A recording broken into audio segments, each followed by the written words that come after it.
Sports से जुड़ी किसी भी अपडेट के लिए स्पोर्ट्स तक को सब्सक्राइब करें और हमारे फेसबुक और इंस्टाग्राम पेज को भी जरूर फॉलो करें।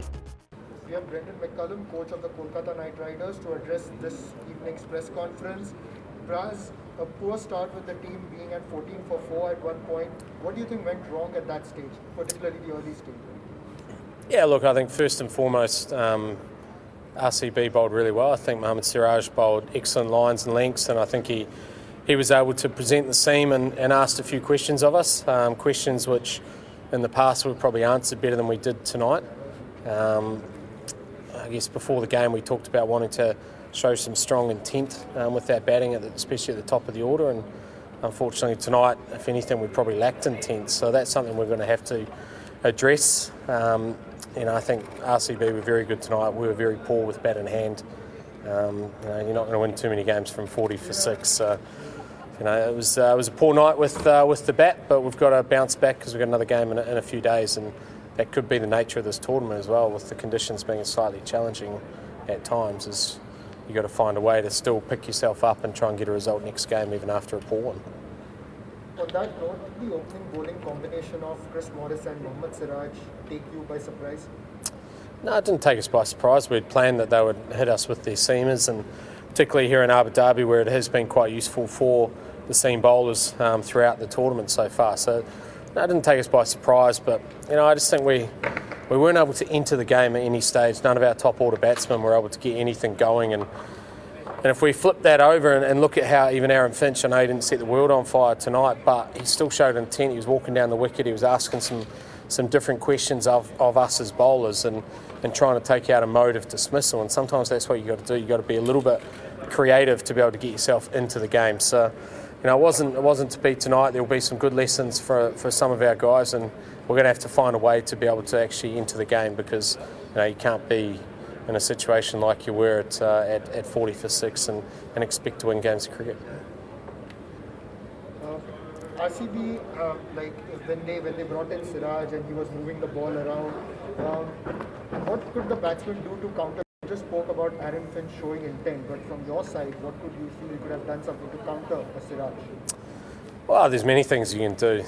You can use your crease, you can go laterally, or you can advance or go deeper in your crease. I think there's lots of things you can do. You can try and apply a little bit of pressure somehow, but we weren't able to do any of those tonight, and that's one thing we'll discuss, is how, as batsmen, you're able to enter the game, show strong presence, and to be able to try and turn a little bit of pressure back on the opposition, particularly in slightly helpful conditions for the seamers. In all honesty, I didn't think there was a lot in the wicket. I think Siraj obviously bowled well, and Morris at times also, but if anything, we were just a little timid in our approach, and that's just a bit frustrating, because we spoke at length before the game about trying to be positive and show some strong intent. So that's something we'll have to address in the next few days. Did you expect the pitch to behave the way it did? And Abu Dhabi has generally assisted teams batting second. What was the thought process behind batting first, and was it a wrong decision in hindsight? No, I don't think it's favoured the teams batting second. I think if you've batted first and you batted well, then there's more of a bias towards that.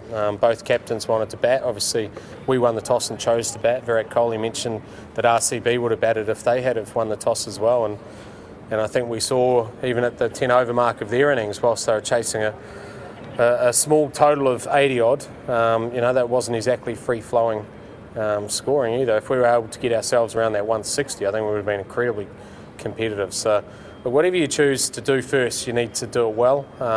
We chose to bat first, and we didn't do it well. Now, with that score of 84, but even then, going out to defend it, what was the team talk like heading out? Well, like any team trying to defend 84, you still want to show some fight and some courage for your fans and all those who look up to this team. And I thought our application in the field and the way we bowled was actually really good, but we just didn't have enough runs. And defending 84, you might win 1 in 50 games, but the thing you can control is the attitude, and that's what the guys brought to the table. But tonight wasn't good enough from a batting point of view. We're going to have to go away, address things, come back in a few days' time and make sure we try and get ourselves back into winning ways. We're still 4th in the tournament, which is very fortunate for us. Destiny's still very much in our own hands, and we just got to tidy up some of those areas where we're deficient tonight. and make sure we improve on our performance, because you're not going to score, you're not going to win too many games of cricket if you only get 80 odd runs.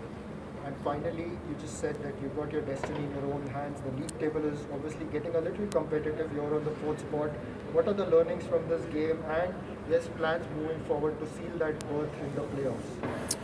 Well, you need to ensure that you put up a competitive total first and foremost if you bat first, and if you bowl first, then you've got to make sure that you execute your plans and you're able to restrict them to a total. And for us, it's about maintaining belief. I've said all the way along, as long as our morale stays high and our belief within the dressing room stays high, then we have the talent within our setup and the intelligence and the quality of player to be able to be there deep in the tournament. This is going to affect a little bit in terms of our confidence, and work hard on ensuring our morale doesn't drop, at the same time having those honest conversations around how we improve.